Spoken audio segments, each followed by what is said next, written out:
असल में संत रामपाल जी का परिवार, चाहे उनके बेटा बेटी भाई बंधु रिश्तेदार जो भी हैं, ये लोग संत रामपाल जी को दो कोड़ी का इंसान मानते हैं।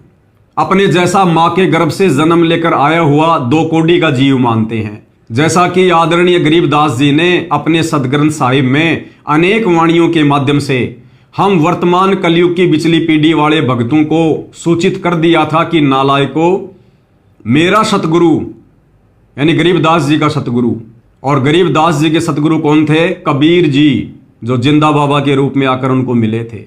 तो गरीबदास जी ने क्या कहा था अपने सतगुरु कबीर जी के बारे में कि सतगुरु दिल्ली मंडल आयसी, सूती धरनी सूम जगाईसी, कि मेरा सतगुरु आगे चलकर दिल्ली मंडल में आएगा।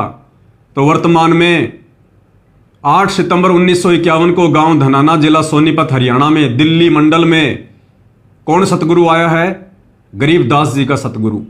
गरीबदास जी का सतगुरु कौन? खुद कबीर जी। तो वर्तमान में संत रामपाल जी कौन हुए? खुद कबीर जी। तो गरीबदास जी ने पहले ही भक्तों को आगाह कर दिया था, सावधान कर दिया था कि नालायको, मेरा सतगुरु आगे चलकर दिल्ली मंडल में संत रामपाल जी के नाम से आएगा। उसको साधारण मनुष्य मानकर हल्के में लेने की गलती मत कर देना।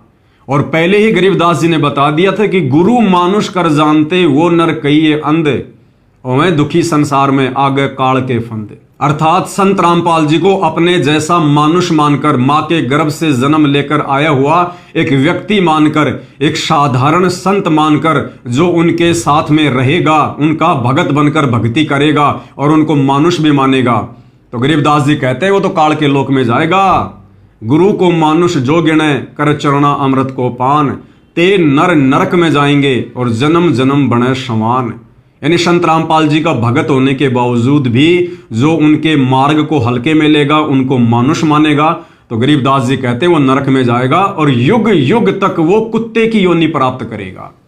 तो भाई संत रामपाल जी का परिवार तो वर्तमान में कुत्ते की योनि प्राप्त करने वाला कार्य कर रहा है, भक्ति करते करते भी। क्योंकि ये वाणी गरीबदास जी ने भक्तों के लिए कही है कि भगत होने के बावजूद अपने गुरु को जो मानुष मानेगा और देखम देखी चरणामृत भी पिएगा, वो कुत्ते की योनि में जाएगा, कुत्ते की योनि में।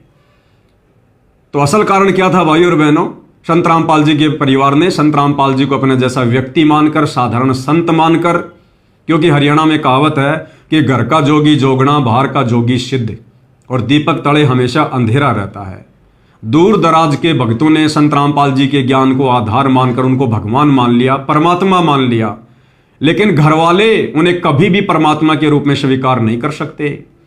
वो बेटा बेटी जो बचपन से उनकी गोद में खेले हैं, अपने बाप के थप्पड़ खाए हैं, वो कभी भी उनको आगे चलकर परमात्मा नहीं मान सकते। वो औरत जो संत रामपाल जी के साथ एक ही बेड पर सोई है, 4 निकम्मे बच्चे पैदा किए हैं, वो औरत कभी भी उनको आगे चलकर परमात्मा नहीं मान सकती। वो माता पिता जिन्होंने उस बच्चे को अपने दृष्टिकोण से जन्म दिया है, बचपन में डराया है, धमकाया है, मार पिटाई भी की है, वो माता पिता कभी भी अपने बेटे को आगे चलकर भगवान का दर्जा नहीं दे सकते।